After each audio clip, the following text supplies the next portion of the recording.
Welcome back to Mark Haney, igniting the entrepreneurial revolution with the Haney Biz Project. Welcome back to the Haney Biz Project, brought to you courtesy of Hub International. I'm Mark Haney, and today I am joined by the president of California State University, Sacramento, Dr. Robert Nelsen. But he said, don't call me doctor. But the doctor is in the house. Robert, how you doing today, buddy? I'm doing great. That was a great segment with Dale Carlson. Oh, wow. This is like my dream show of two studs who make these huge impacts everywhere that they go. What drives Robert Nelsen today? My students. Having Your my kids. students, the kids, having them be successful, watching them grow, watching them change, watching them become entrepreneurs, watching them graduate, just being with them. They're just amazing. It is, they're tomorrow's leaders, and a lot of those are leading today as well. And I was just thinking about, you've been on the show before, and when you first came on, I was a little bit greener then than I am today. But, I noticed something, that you started at Sac State University in July of 2015. That's the same time frame, same month that I started my radio career. I think you've made one heck of an impact at Sac State since you've been there. Or tell us about what's happened since you got there. Well, you got on iHeartRadio, so you did it all right yourself, right? Well, I appreciate that. Okay. It's been amazing since we've been there. We came and we knew that we had a problem with graduation rates. I can tell you that this year we changed the graduation rates. It's not going to blow you away, but it's 50% better. Wow. From 8% to 12%. That's in one year. That's blowing me away. Okay. Next year it'll be 16, and we'll just keep moving it forward. We're seeing 6,000 students graduating. Is just wonderful what we're doing at Sac State. Well, who are the students? You've referred to them as your kids. The first time I met you, you were so warm in talking about the students as your kids. And I'm like, who are the students of Sac State today? Well, you've got to figure that over half of them are first generation. They're the first ones in their family to go to college.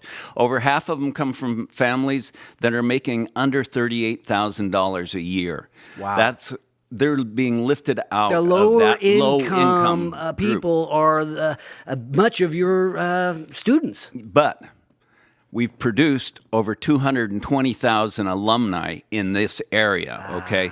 So those are the fathers and mothers, and those are the success stories that are out there, and every one of our students is a success story. Well, I mean, you and I ran into each other in Washington, D.C. on something we were doing to promote leadership here in the Sacramento area to Washington. And you were going to break some news that had to do with this was back in February, March, that had to do with really doing something big in your athletic department. Tell us what that was, and how has it made any kind of change? We hired a new athletic director, Mark Orr. He's a third-generation Sacramentan. He played in the Holy Bowl. He played at Cal. Yes. He had been an AD down in a university that I'm not going to mention because I'm proud to have him here, and I don't want to give them a plug right now. Yes. But he came in, he brought professionalism. Our women's volleyball team won the Big Sky. Wow. Our men's had the best winning record they have had in Division I in the history of Sacramento State. Are you talking about volleyball, or are you talking about talking football now. Yeah, that's what I thought. You guys had a good football team this year. You guys beat UC Davis, and you had a winning record. I mean, incredible. It was a great game. It was really a great game. Anytime we score 50 points or more, I'm happy. Yeah, no doubt. So your athletic department is definitely resurging.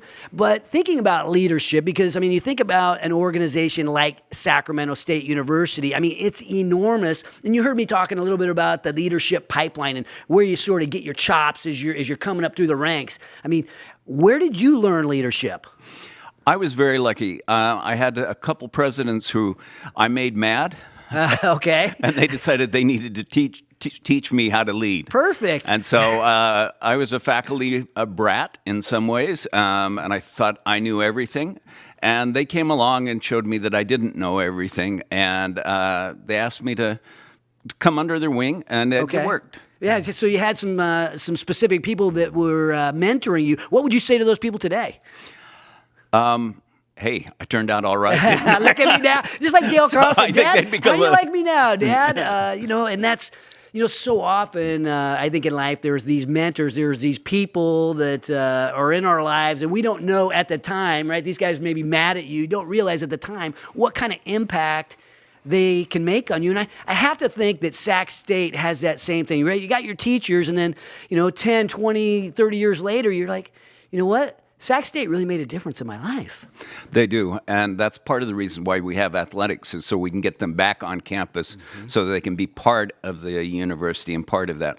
But all the time, we have people who are giving back. I mean, we raised over $26 million this year. Wow. We're doubling the number of scholarships that we give out, and that's because alumni are giving back to Sac State because they care about Sac State. And they believe in Sac State. They know firsthand what kind of difference the right education can make in our lives. And I'm kind of a school of hard knocks guy, but I mean, Sac State has done so much for developing leaders in my hometown. I mean, like, how do we say thank you to you? I guess we donate. We write a check. We support the football team, right? I mean, how do we help you? You help us by supporting our students. Anything you can do for them will help. Dale Carlson made it Sac State, okay? Yeah, that's amazing. That is an important thing to remember. Leaders like he are out there, and they're helping us, and everyone can give back. We just had Giving Tuesday just this week. We raised over $300,000. Wow. That's a lot of money. Amazing. The first time I met you, the other thing that you told me was that you had 302 meals that you shared with your constituents, your potential donors, if you will. That's a lot in 1 year, right? In 1 year, you tracked the number of meals that you ate out, I assume, or maybe in the cafeteria at the school. But I mean, that's a lot of. I mean, you're a slim guy. You're not a heavy guy. That's a lot of eating. I put on 28 pounds, okay? Wow. Somebody would say I got a beer gut. It's actually a lunch gut. I mean, that's leading by example. You think about like what goes into becoming a great leader. I mean, one of the things that we hear countless, and you're proof of this, is leading by example, right? You're out there talking to those people who are helping you to build the best school possible. Well, I have to tell Sac State's story. And it's an easy story to tell because you can tell it one student at a time. You can talk about a foster student who has actually gone on and become successful. The other day we had Thanksgiving. We had 7 foster students over there, what we call our guardian scholars. They're going to go on to be leaders because of people like Dale Carlson, who've given over $250,000 just to the Guardian Scholar Program to help those students come forward. Yeah, and you guys do so much. We talk about building leaders. We talk about turning lives around. The foster kids, a lot of times, they get off to a rocky start, but they can turn it around. And thinking about just what that means in terms of business, right? We're an entrepreneurial show. This show's about helping the next guy in line in terms of entrepreneurship. Talk to us briefly about what's going on in the business world that is really going to shape entrepreneurship at Sac State. Well, the world is changing, okay? The big box realtors, that's not really going to remain the same. Yeah. And it's the small businesses that make a difference, and the small businesses that grow into bigger businesses, and not mom and pop. I'm talking technology. I'm talking arts. I'm talking all of those types of ventures. Doesn't it seem like, and I've felt this from being, having the radio show and being an entrepreneur myself, that entrepreneurship is kind of becoming cool. It's like, what do you want to be when you grow up? You're hearing baseball player, football player. I'd like to be like Dale Carlson, right? I mean, don't people dream about having their own business and maybe taking a run at becoming something super successful in business? I know students who are now on their 3rd or 4th business that they've created at this point, okay? Wow. It used to be that you took a job and you stayed at that job forever.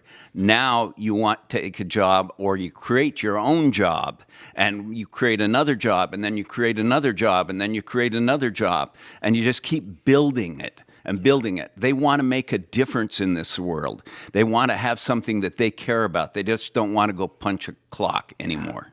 Times are changing, but some things will never change. We all want to make a difference, and you're figuring out a way to help guide that next generation of leaders at Sacramento State University. When we come back, we're going to ask Robert to stick around. We're going to bring back in Dale Carlson, and we're going to share one of the most generous gifts to our town that I have ever heard of, the most that I have ever heard of, when Dale Carlson comes back in just a minute. This is the Haney Biz Project.